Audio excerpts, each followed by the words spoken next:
LinkedIn est une plateforme professionnelle qui attire énormément les entrepreneurs. C'est une plateforme qu'on connaît depuis très très longtemps quand on travaille dans le milieu professionnel. Ça fait vraiment des années qu'elle est là, que de temps en temps on l'utilise pour chercher du travail, pour chercher des collègues ou juste pour se tenir informé. Et on pourrait s'imaginer que c'est une plateforme un peu sur la fin. Eh bien non, d'année en année, il y a toujours de plus en plus d'utilisateurs et de plus en plus de nouvelles fonctions. Mais attention, on pourrait se dire que comme c'est un vieux réseau, eh bien il y a déjà des mastodontes dessus, il y a déjà plein de gens qui sont regardés et il n'y aurait pas de place pour les nouveaux. Détrompez-vous, même en 2022, il y a de la place pour vous. Et on va voir ensemble quelques techniques pour apparaître sur ce réseau.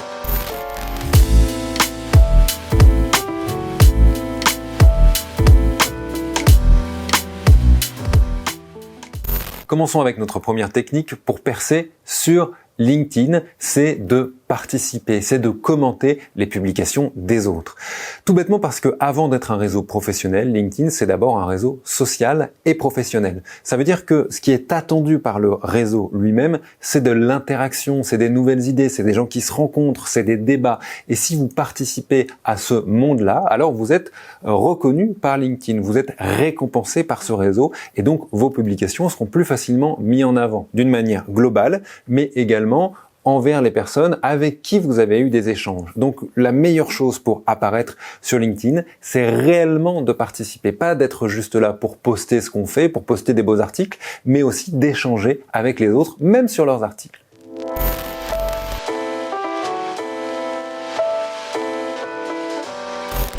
Alors maintenant qu'on a dit ça, on va voir 5 petits détails, 5 petits conseils pour mieux apparaître, pour mieux commenter dans cette relation avec le réseau et dans cette relation avec les autres. La première chose, c'est de ne pas spammer. Vous savez, quand on dit spammer, c'est ne pas répéter encore et encore la même action, c'est ne pas, par exemple, mettre toujours les mêmes mots aux mêmes endroits sur les mêmes commentaires, c'est être là avec des commentaires qui sont vides. Ça, c'est spammer.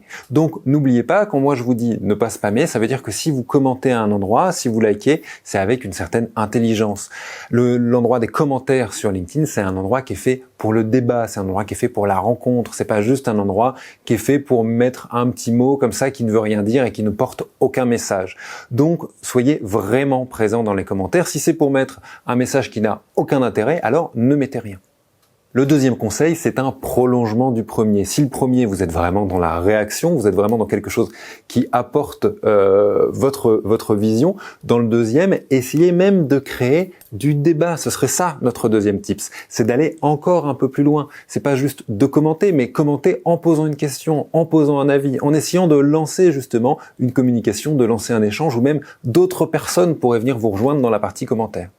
Le conseil numéro 3, c'est de taguer la personne avec qui vous êtes en train d'échanger ou avec qui vous avez envie d'échanger sur un sujet. Si par exemple vous êtes en train de commenter quelque chose en particulier et que vous appelez une autre personne à venir commenter avec vous, eh bien taguez-la, donnez-lui envie de venir, qu'elle ait une notification sur son téléphone ou par mail. Ça peut être la même chose d'ailleurs quand vous publiez directement un post. Peut-être que si vous faites un post sur une entreprise, eh ben ça peut être intéressant de taguer le directeur de cette entreprise pour lui donner envie de venir débattre un peu dans les commentaires ou de venir donner son avis. Le tag, ça permet vraiment de créer du lien, d'amener de l'attention à ce que vous venez de dire et du coup, dans cette idée d'échange, de débat, c'est une très bonne chose à mettre en place. Attention à ne pas le faire tout le temps et n'importe comment.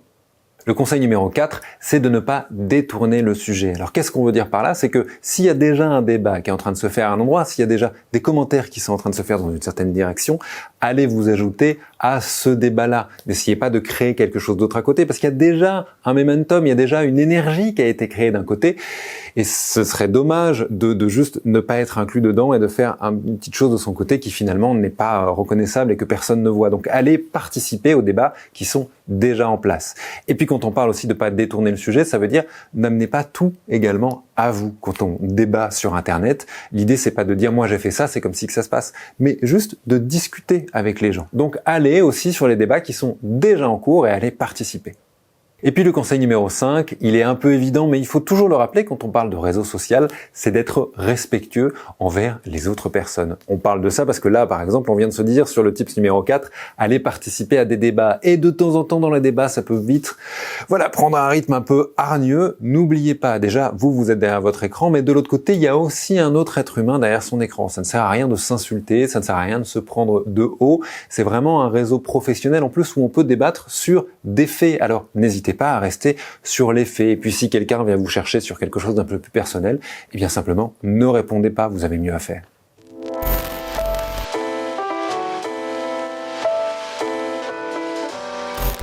Passons à notre deuxième conseil, postez 1 ou 2 fois par jour, ou en tout cas, postez régulièrement.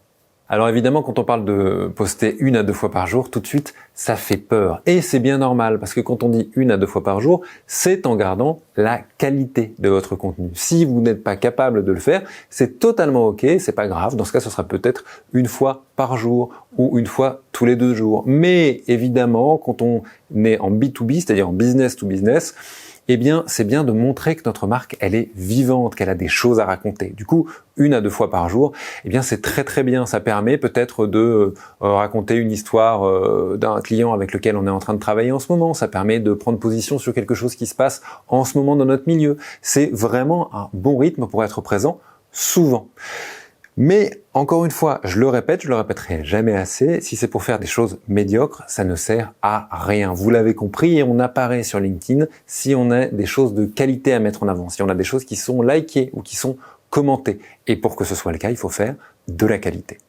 Si on vous partage ça aujourd'hui, tout en vous disant que publier 1 à 2 fois par jour, c'est pas obligatoire, c'est pour vous dire que c'est peut-être quelque chose à mettre en objectif. Peut-être que l'objectif pourrait être un jour, dans 6 mois, dans 1 an, mon but c'est d'être capable de publier 1 à 2 fois par jour des choses intéressantes. Mais peut-être qu'au début, ce serait beaucoup moins et que juste, il faut prendre le temps de se développer, d'apprendre comment on fait pour créer des choses intéressantes. Et puis ça permet aussi sur le temps d'apprendre son audience. Qu'est-ce qui marche pas? Est-ce que je mets des images? Est-ce que je mets des titres?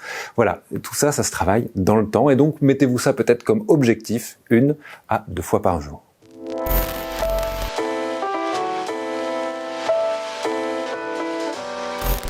La troisième technique, c'est de varier les contenus. Et pour varier les contenus, il y a des petites techniques à faire, à mettre en place. Et aujourd'hui, on va vous en donner une de technique en quelques étapes qui viennent des Américains Bush et Cole.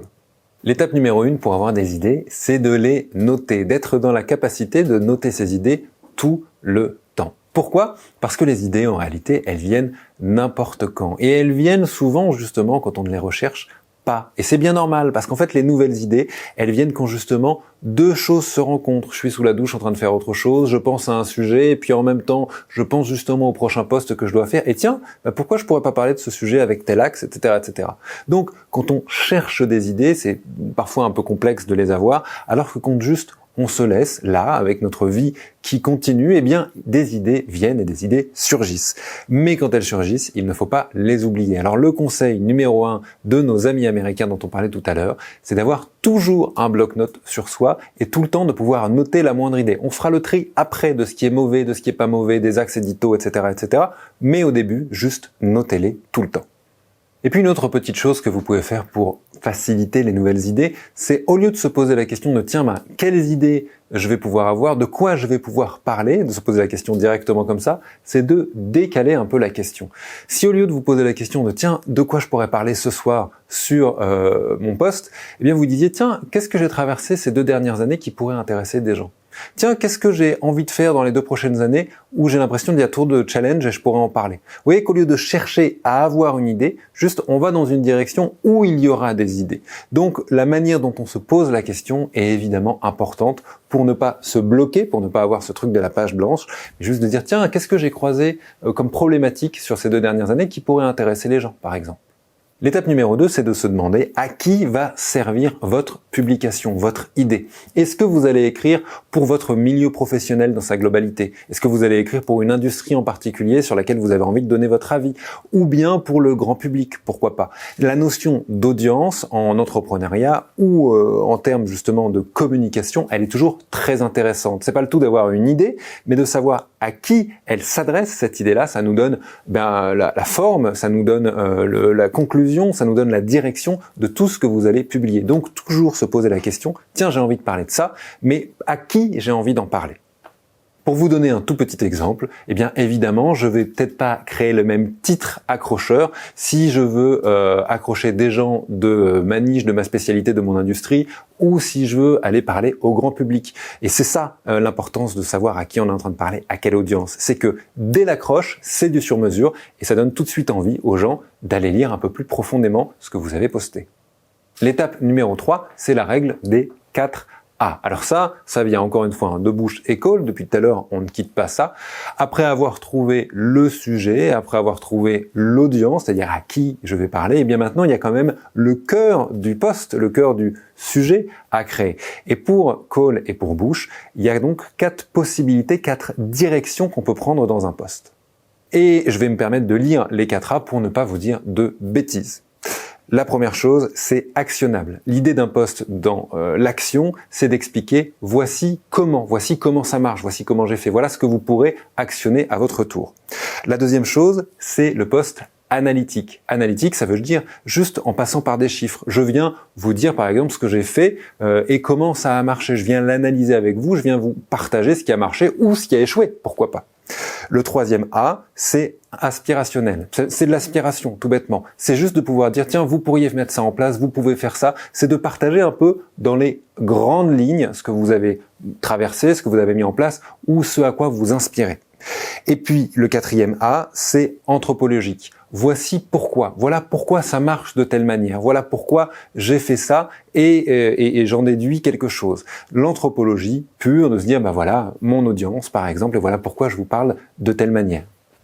Et avant de passer au quatrième tips, pour finir sur ce troisième tips, un des conseils de call et de bouche, c'est de ne pas sortir du A qu'on aura choisi. C'est important de se dire, là, je suis là pour l'inspiration, je suis là pour l'analytics, je suis là pour autre chose, vraiment de rester avec un seul axe. De toute façon, si vous avez envie de parler d'un autre axe sur un même sujet, eh bien, tant mieux, ça vous donnera de la matière pour un autre post. La quatrième étape, c'est de choisir une approche. Quand on dit une approche, ça veut dire quoi? Ça veut dire qu'est-ce que je regarde exactement? Par exemple, c'est quelque chose qu'on voit très bien sur les titres des vidéos YouTube. Une titre de vidéo YouTube, c'est toujours les 4 outils pour faire ça. Les 3 erreurs à ne pas faire, les 3 réussites de telle société. C'est-à-dire qu'on parle d'outils, ou on parle de réussite, ou on parle de défaite. Et ça, c'est quelque chose d'assez important pour call et pour bouche, c'est de choisir, tiens, qu'est-ce qu'on met en avant sur ce poste-là? Et comme ça, dès le début, on fait une promesse. Ici, on va parler des défaites. Ici, on va parler des outils. Ici, on va parler de comment faire pour faire ceci. Donc, c'est une promesse claire. Et encore une fois, c'est un axe qu'on choisit et dans lequel on reste. La 5e et dernière étape, pour call et bouche, c'est de montrer votre crédibilité, de mettre en avant votre crédibilité. Et ça, comment on le fait? Eh bien, on le fait de manière assez discrète sur l'ensemble du post et aussi dans son positionnement. Ça veut dire quoi? Ça veut dire qu'on n'oublie jamais, on se met dans un coin de la tête qu'on est un expert d'un domaine. On se pose en position d'expert. Donc, on donne notre avis en tant qu'expert, ou on éclaire sur un sujet en tant qu'expert, ou on met d'autres experts en avant en restant humble, pourquoi pas. Mais en tout cas, on n'oublie jamais qu'on est dans l'expertise. Alors attention, ça, il faut bien l'entendre, c'est des conseils qui viennent de 2 Américains, un peu vraiment à l'américaine entrepreneuriale. Moi, je suis un peu plus mitigé sur ça. Je pense que l'humilité peut avoir aussi quelque chose d'intéressant sur les réseaux. Je pense que au contraire, se mettre un peu en retrait et justement faire un post sur le fait qu'on ne sait pas, mais on aimerait bien partager ici et on aimerait bien commenter ensemble et on aimerait bien créer quelque chose. Mais voilà, je trouve que c'est toujours intéressant de pas forcément se mettre en expert tout le temps. Je suis pas super fan de cette position-là. Mais puisqu'on vous parlait de bouche et de call, eh bien eux, dans leur positionnement, il y a cette idée d'expertise.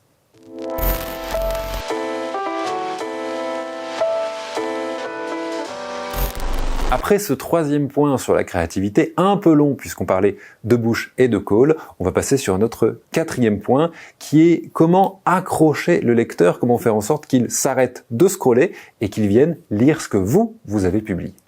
Pour faire cela, on va vous proposer 7 manières de faire. Attention, vous allez évidemment voir les ficelles et vous dire que c'est un peu gros. Oui, ce sont des exemples, ce sont des grands chemins à prendre qu'on vous propose sur ces 7 exemples et c'est à vous de venir justement mettre un peu de frein, un peu de finesse là-dedans.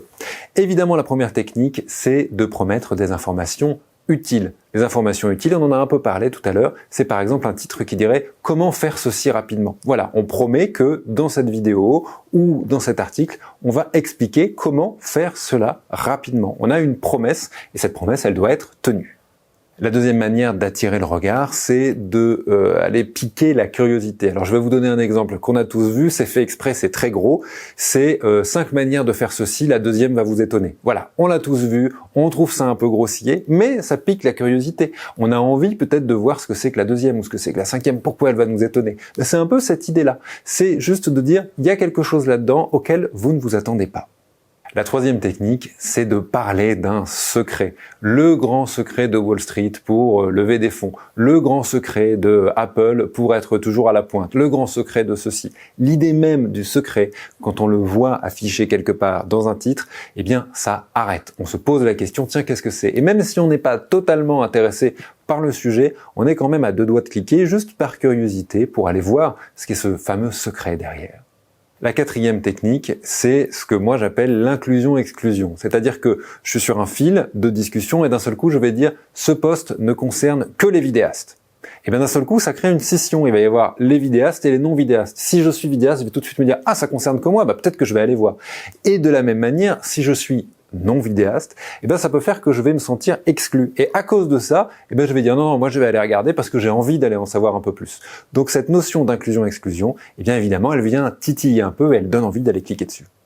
La proposition numéro 5, c'est la promesse. Avec ceci, atteignez votre objectif en 7 jours. Avec tel livre, avec tel e-book, avec tel article, comprenez comment doubler votre chiffre d'affaires. C'est une promesse, c'est quelque chose qui est là, qui est annoncé. Ça penche un peu du côté de la technique numéro 1. Quand on disait qu'il allait y avoir une promesse d'information, là on n'est pas dans la promesse d'information, on est dans la promesse de comment faire. On va faire ensemble en sorte qu'on passe peut-être de tel chiffre d'affaires à un autre ou de 100 contacts LinkedIn à 10 000. Il y a une promesse encore une fois. La 6e technique, c'est de répondre aux préoccupations des prospects. Ça veut dire quoi? Ça veut dire que si vous avez par exemple un titre qui dit « Pourquoi votre société va mal ?» Eh bien évidemment, si vous croisez quelqu'un pour qui la société va mal, ça donne très envie de cliquer dessus. Pourquoi votre tunnel de vente ne marche pas? Point d'interrogation. Eh bien ça donne envie d'aller là. C'est-à-dire que là on part des problématiques. On parle pas d'informations, mais on dit on a une problématique qu'on connaît chez vous et on va en parler ensemble, on va échanger dessus. Donc c'est une bonne manière de créer un titre un peu aguicheur. Et le 7e tips, c'est le tips un peu les raisons de, c'est le tips un peu formule magique. Les 7 raisons qui font que, les 7 techniques qui font que, les 5 idées qui ont révolutionné le ceci, le cela, c'est un peu une promesse de, ben voilà, on va avoir un schéma simple à comprendre que je vais vous annoncer et qui va vous aider. Ça encore, c'est une promesse. Pour finir, 2 petits conseils. La première chose, c'est d'utiliser la règle des 75-25. Ça veut dire quoi? Ça veut dire que dans un titre, dans une accroche, dans un premier paragraphe, on peut donner jusqu'à 75% des informations qu'on va partager. Mais attention, on garde 25% sur le coude, sans doute les 25% les plus intéressantes, parce que c'est elles qui feront que eh bien, les gens vont aller cliquer sur le voir plus, vont aller regarder la vidéo, vont aller lire votre article. C'est justement pour avoir ces 25% restants, c'est plus aguicheur, c'est plus intéressant de les garder de côté, cachés, et de pousser un peu la personne à aller cliquer dessus. La deuxième chose, et vous m'avez peut-être un peu entendu vous le dire pendant tous ces exemples, attention, tous ces titres-là, ce sont des promesses. Et pour moi, d'autant plus sur Internet, d'autant plus dans ce milieu-là professionnel, quand on fait une promesse, on la tient. Ça veut dire quoi? Quand on parle des 7 techniques pour, alors c'est 7 techniques pour faire ceci qui sont vraiment intéressants. C'est pas des techniques dans le vent, c'est pas n'importe quoi. Quand on dit je vais vous expliquer comment faire ceci ou je vais vous expliquer comment comprendre cela, alors on le fait vraiment et on connaît son sujet. Pourquoi? Parce que déjà, c'est un minimum de respect pour les gens qui vont venir lire votre contenu. Et puis la deuxième chose, c'est que si l'algorithme, LinkedIn ou même un autre réseau social voit que plusieurs personnes viennent regarder votre vidéo, lire votre article, peu importe, mais que très peu like ou commentent, il partira du principe que c'est un mauvais sujet, que c'est un mauvais article, une mauvaise vidéo. Et il arrêtera de la mettre en avant, et puis si ça se passe plusieurs fois de suite, il arrêtera totalement de mettre en avant vos publications. Donc c'est très important, quand on fait une promesse, de tenir sa promesse, parce que ça va pousser les gens sans doute à liker, à commenter, à participer. Donc n'oubliez pas, une promesse demande à être tenue.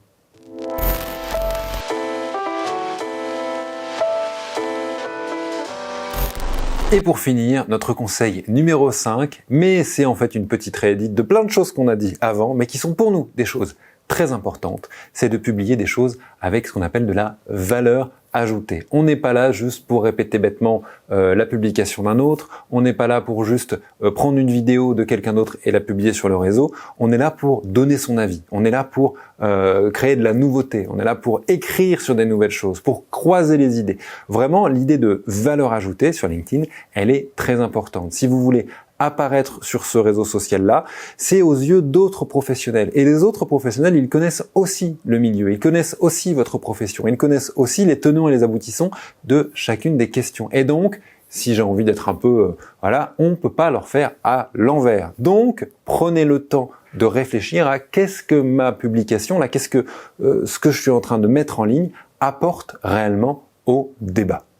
Et puis vous l'avez compris tout à l'heure quand on parlait de Bush et Cole, certains sont plutôt dans l'idée de se poser en tant qu'expert. Moi, je suis plutôt au contraire dans l'idée de se poser dans une position un peu humble et de se dire peut-être qu'on est expert, peut-être qu'on l'est pas. Mais en tout cas, l'idée c'est de se dire tiens, je ne sais pas, je suis là pour vous proposer certaines idées, pour vous proposer des choses à débattre et que ce soit ces deux positionnements-là et tout ce qu'il y a entre les deux. Toutes ces positions sont bonnes à prendre. L'idée, c'est juste de trouver, vous, quelle est votre singularité sur ce réseau? Est-ce que vous êtes toujours l'expert? Est-ce que vous êtes au contraire toujours celui qui prend juste la position de venir questionner?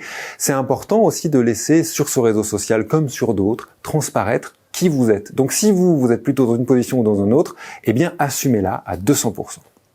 Voilà, avec ces 5 techniques, vous avez déjà de quoi vous amuser sur LinkedIn et surtout vous avez de quoi vous amuser à chercher ce qui plaît à votre audience, chercher ce que vous avez envie de créer, ce que vous avez envie de partager. N'hésitez pas à tester des choses différentes, puis il y a des choses qui vont marcher et d'autres non, et c'est comme ça fait toujours partie de la vie des réseaux sociaux. Et n'oubliez pas, LinkedIn, c'est plutôt un réseau qui se veut dans la durée. On devient quelqu'un sur LinkedIn après des semaines, des mois, voire des fois des années de travail. Avec ces techniques-là, on espère que ça ira un peu plus vite. Mais n'oubliez pas en tout cas que LinkedIn, c'est un chemin assez long. Et si vous avez envie d'aller encore un peu plus loin dans votre apprentissage de LinkedIn, alors n'hésitez pas à aller dans la description de la vidéo et à aller sur la formation mise en place par Live Mentor pour approfondir votre connaissance de LinkedIn. Voilà, je vous dis à bientôt dans une prochaine vidéo.